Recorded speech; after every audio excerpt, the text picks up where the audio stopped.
Hey guys, Rhiannon Crisp here from the OT Lifestyle Movement. Hope you're having an awesome day so far.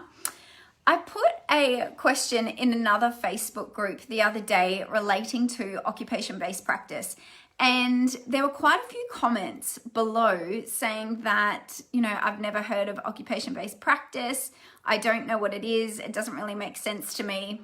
And I think the thinking was that, all occupational therapists use occupation as that main modality. This is the core, this is the central part of what makes us OTs is occupation. So, what is occupation-based practice exactly? And this was really interesting to me. So I wanted to share my thoughts on this because not every OT does actually use occupation-based practice.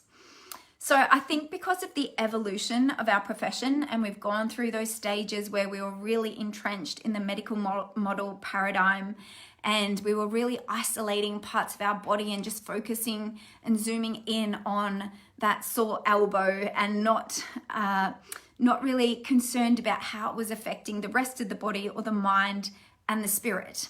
We were just zooming in on that problem, that diagnostic issue. And because of that, our treatment or our intervention processes changed accordingly. And, we became focused on tasks, not so much occupations. So we were doing things like the pegboard, balloon toss, the arm bike, in rehab centers, using the arm bike, anything where we're just focusing on that part of the body.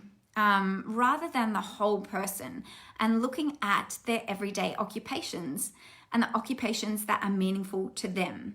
So we could be doing hanging the washing out, or we could be actually showering or doing a task that incorporated and involved that injury, or working on the skills that we wanted to work on with real life occupations. So occupation-based practice is using occupations as part of the intervention process, so as the means or as the end, to that are internally motivating to the client, that are occupation-based, obviously, so something that has relevance to the client's life in their environment, in their context, not just something that is a task, that is repetitive, that is fabricated, that is mechanistic. So when we're looking at occupation-based practice, really asking, is this intervention that I'm doing with my client, is it something that's meaningful to them? Is it purposeful? Is it therapeutic? Is it internally motivating? I think these are the things that we need to remind ourselves, because so often we can really easily just get caught in the trap of doing something to help that skill level. We're just focused on the skill and not that bigger picture. It doesn't matter if a person can step up onto a step that we have in the clinic, up and down, up the step, if they can't get on the bus. We might go, okay, we've assessed their balance and they're all good, here in the clinic. But if they can't get on that bus, who cares? And this is something that Winnie Dunn taught me. Look at the leaders who have led the profession to where we are today, and tune into their wisdom, because there is so much out there. But if you want to learn more about occupation-based practice, and if you want to be inspired to really practice this way and weave in maybe it's certain occupations you want to weave into your work and offer this, so that you're attracting clients to you that want and need your services. So for example, we have some incredible OTs in this group. We've got Amy, who is an OT down here in New South Wales. She has an organization called Surfing the Spectrum, and she offers surfing as an intervention, as an occupation-based practice to support autistic children.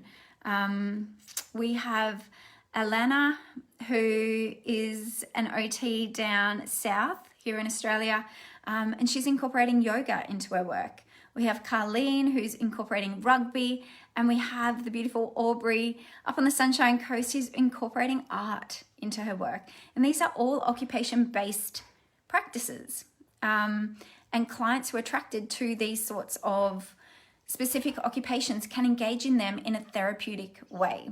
So these 4 OTs are actually joining us in the Merging Passion and Profession live event that's coming up. So it must be about 3 weeks away now. It's a live event, but the replay is available if you cannot attend live. I've made it really accessible, so it's $33 to attend and be in the live energy of these OTs who are doing things differently, who are merging their passion and their profession, and really truly coming from this occupation-based practice.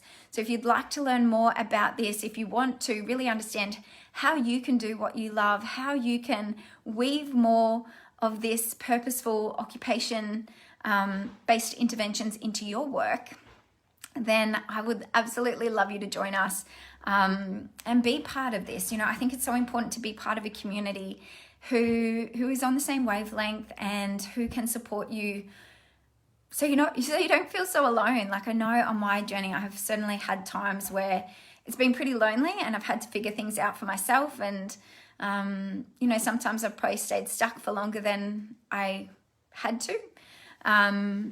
Yeah, but if this is something that interests you, I will drop the link below and you can learn more.